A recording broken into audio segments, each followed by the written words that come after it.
What's going on, guys? Welcome back to Northside Reptiles. I'm Andrew, and this week we are doing what to feed your water dragons. Now I have a variety of different foods here that we're going to go over, and I also have the calcium and multivitamin that I feed them as well, and we'll talk about that. Boom!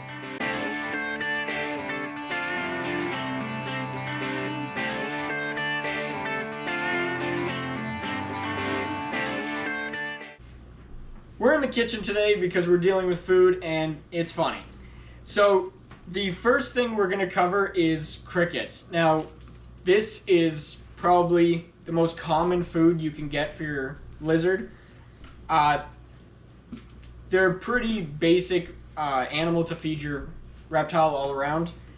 There is a substitute like dubia roaches, but in Canada here we can't get dubia roaches because it's against the law.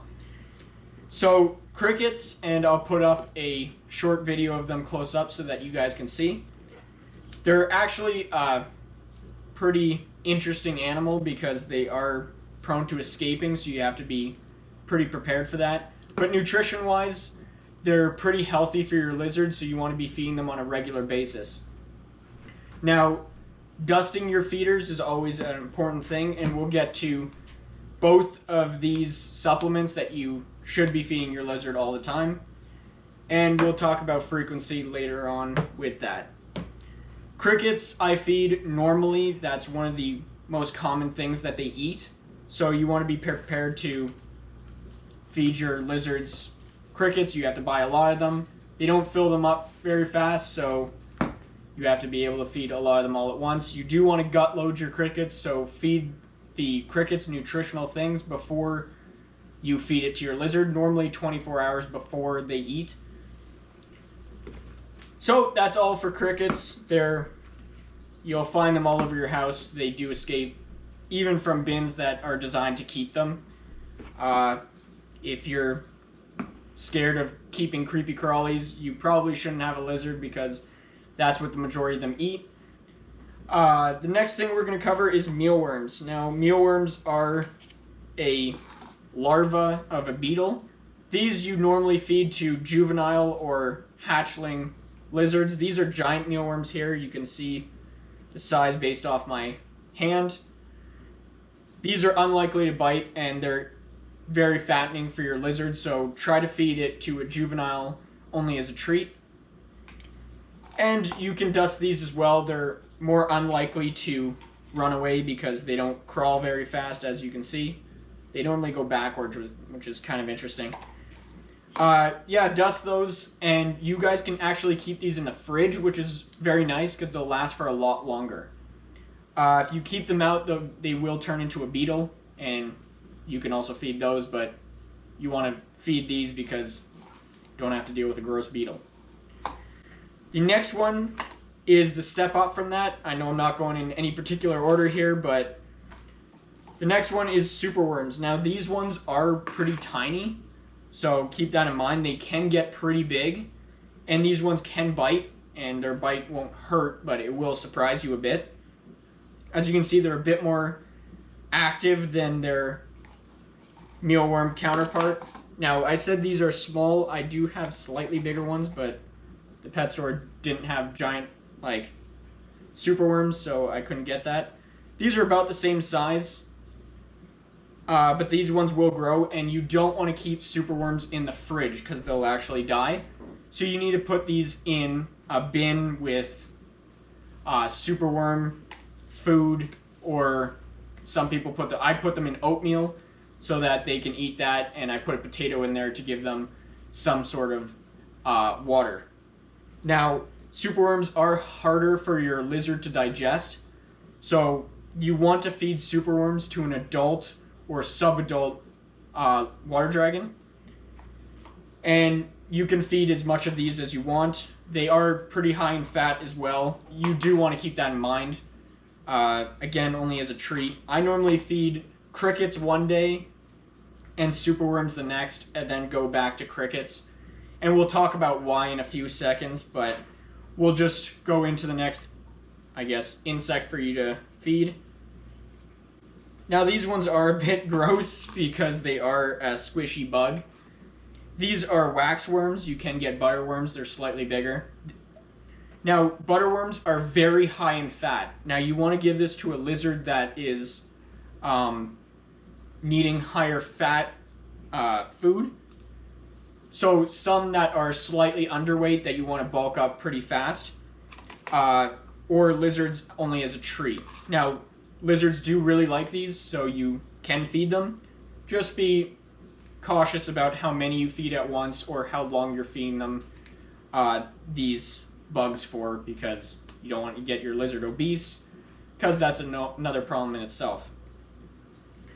Now, these ones, the next one is hornworms. Now, these ones are very interesting. They are like a caterpillar, and these will turn into a big moth. In Canada, we also have these wild, and you don't want to feed wild insects of any kind to any of your lizards. They can carry parasites or things that you don't want your lizard to eat. Like if these worms eat tomatoes, I believe, they'll turn toxic. I've heard that. I don't know if it's true or not, but feed them potato. It's nice and easy. But these are very interesting. They're a caterpillar. They're very nutritious for your lizard. They are kind of expensive, but if you want to get past that. And as you can see, they move around quite a bit. Lizards really enjoy this, especially water dragons. They will love to eat these. You can feed as many as you want, as long as your budget accounts for it. They are very high in calcium, so that's really good for your lizard. We'll go over the calcium powder in a second. But you don't have to dust these. All the rest you can dust. Waxworms, don't bother. They're very small, hard to dust. And because you're feeding them as a treat, don't need extra calcium on that. But yeah, I really like these. They will turn into a giant moth, which is interesting. I've never had one do that to me. I normally buy them and feed them right away. Don't have to gut load these, or pretty much anything besides the crickets. You can gut load superworms, but it's pretty difficult to do so. The next one. Now, I know a lot of people have a problem feeding mice, stuff like that, live, what they consider more gross things to feed to your lizard. You can feed live mice. I used to, but I don't anymore because it's just a hassle to go to the pet store and feed them directly when I get home, because you don't want to feed a recently dead mouse to your pet. You want a humanely killed animal that you can freeze and keep forever in the freezer. We have a spare freezer outside so that it's not mixed with our food. Mice, as you can see, we have two different sizes. The smaller ones will go to the smaller lizards, Nessie and Yoshi, and I'll feed them 2 of those at a time, like we saw in a previous video. And the bigger one will go to Rex because he has a bigger mouth. Again, you don't want to feed anything too big for your lizard to eat. You want to give them something that's about the distance of their eyes apart so that they don't have a problem swallowing it. Now, water dragons can expand their throat a little bit so that they can eat, but not as much as a monitor, let's say like Bowser is a tegu, but he can expand his mouth a little bit more to swallow larger prey. So that's the 2 sizes. You can put some calcium powder or multivitamin on the mice. Can do that. I do that quite often. But I do feed mice maybe once every week, maybe once every 2 weeks, more as a treat because it is something that's not mainly in their diet in the wild. You don't want to feed them mice all the time because they do have high fat content and there's a lot of stuff that they don't necessarily need as opposed to a feeder insect. A lot of people do feed them vegetables, like fruits, vegetables. They can accept that. I have seen them eat it. Rex has eaten the occasional blueberry, but they don't do this very often. That's why I almost never feed them plant matter whatsoever. But you can offer that. There is benefits to it. If your lizard eats them, go ahead, feed it. It's always good, but water dragons primarily want moving food. So food like this that will constantly be moving around. Their eyes are built to see prey as a moving target so that they can eat it. If the prey is not moving, it's almost like they cannot see it. They can see it, but they don't register it as food. So that's the difference. Crickets always move. Dubia roaches always move. These hornworms, they just recognize the color and they move a little bit, like you saw. Now, when we're talking about moving, if you are feeding a frozen feeder, put it on a tong and just shake it in front of them, like I did in the video earlier. Now, I will do a video in future where I can show that, but you want to simulate that the mouse is still alive. Then they will register it as food and then eat it. So, the next thing we are going to cover is supplements. So just like, I can move this a little bit around. Now, calcium. I provide it without D3. My vet instructed me that D3 is primarily only used on harder boned creatures, like some of your bigger monitors. But if you provide UVB light, you don't really need D3. Now, if you have a nocturnal animal like a leopard gecko, you want to provide D3 because they don't get the UVB rays because they are nocturnal. The sun's not out, they can't get UVB. So calcium powder, you can get it in multiple forms. Most common form is this. Don't want to make a mess. Oh, I'm going to make a mess. Oh, it's not even open. I just got it. Just remembered that. Now I'm not weak. I just don't want to make a mess. Now, calcium powder. It is in a dust or powder form. You want to put your cricket in a bag, or I can simulate in this if you guys want. I think that might be pretty beneficial. You can use a little plastic container like this. I think it's like a meal container. You just want to pour. I'm making a mess. Don't tell Brooklyn. Now you just want to pour a little bit in there. A bag works better, to be honest. Do it in a bag. And you just want to shake them up so that your cricket is, hopefully you guys can see that, is covered in white powder. It's primarily all white powder. So now you can feed this directly to your lizard, and they will get the calcium from eating the insect.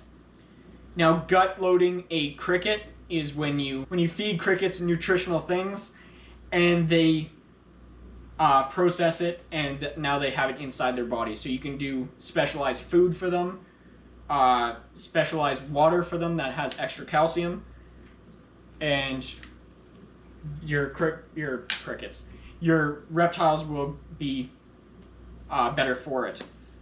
Now, calcium, you can feed this at every sitting if you want. Your lizards cannot overdose on calcium without D3. So you can put as much as you want on a cricket, as many crickets as the reptile will eat, and it will be fine, so don't worry about that. Now, here's another one. This is Reptivite. Oh, sorry, I didn't tell you. Repti Calcium by Zoomed has one of the highest calcium percentages of any of the major reptile companies, so that's why I use that one. And you can find the nutritional values on all the backs of these. I can't go over all of that. So the next one is a multivitamin. This one is a brownish color, and that's going to be open. But you'll do the same. You'll just put it on a cricket, and your reptile will eat it, and they will get a multivitamin into their body. Now, you want to feed this probably once a week because they don't need it every time. Reptiles are built to the point where they don't need a multivitamin every single feeding, unlike a calcium supplement. Now, calcium, they can absorb a lot. This will deter things like metabolic bone disease if you have a UVB light. Sorry guys for the cut, but I just want to screw those on in case I moved them and didn't realize they were not screwed on properly. So, water dragons are notorious for not eating certain foods after a while. If you feed crickets multiple times a week, a year, a month, whatever, they will get tired of it and stop eating it, and they'll just not accept food. I've heard multiple stories about that. They just don't like it anymore and they want you to switch what they're feeding them. You don't want this to happen because you don't want them to be stuck on something like superworms that's high in fat and then will lead to an obese lizard like we talked about. So you want to vary their diet just like you. Now, how I do this, like I said, I feed crickets one day. Now, I said the crickets are the bulk of their diet, right? So one day crickets, next day superworms. Next day back to crickets, and so on and so forth. I pick something else from that. I'll pick giant mealworms, let's say, and then go back to crickets. So you can see a pattern forming. It's always defaulting back to a cricket. Cricket is a pretty good food for them. They do like them, and they aren't very high in fat at all. They're higher in protein. So then you switch over to something like this for a day, or a mouse for a... When you're feeding mice, you do want to provide a day for them to digest the animal properly so that they don't get too full and don't accept other foods. And that's harder to break down than something like this, for example. Easier to break down something smaller. Now, how much do you feed your lizard is another topic. You want to feed as much insects or as much food as they can eat in about a 5 to 8 minute span. Now, they won't go and eat every single thing right as you drop it in. You want to let them eat one, maybe run after another one, and you want to remove all the crickets after, or all the food after, so that it doesn't escape into your house like the crickets, or crickets will actually start to eat your lizard. So you don't want that to happen. You don't want them to bug them whatsoever. I highly suggest taking your water dragon and actually put it in a tub, or well, I call it a tub, but you want to put it in a plastic tote with the sides covered like you guys can watch on my previous video, and that will allow them a place for them to eat so that you don't have escape crickets in a giant enclosure that you'll never find again. Crickets can climb wood walls, so keep that in mind. Although crickets can't climb duct tape. Interesting. So you want to put them in a enclosure that is just designated for food. This will help you build up a relationship with your animal, which is very important. So I highly suggest you do that. But I think that wraps up the quick video on nutrition and what to feed your lizard, and this really applies for bearded dragons, frilled dragons, pretty much any lizard that will accept insects as food primarily. Leopard geckos is another one, although you don't want to feed that big of a mouse to your leopard gecko because they don't get as big.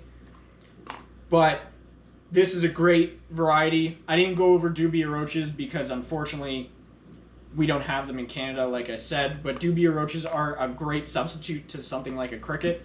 They do get bigger.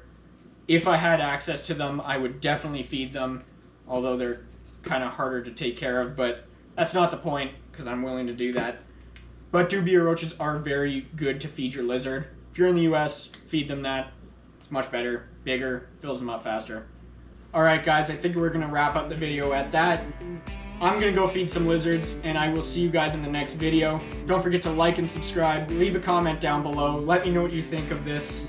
Let me know if you guys feed your animals these kinds of things, or if you have any questions about diet for your water dragons. Don't forget to follow us on our Instagram, YouTube, Facebook, TikTok. We have it all, and I will see you guys in the next video. See ya.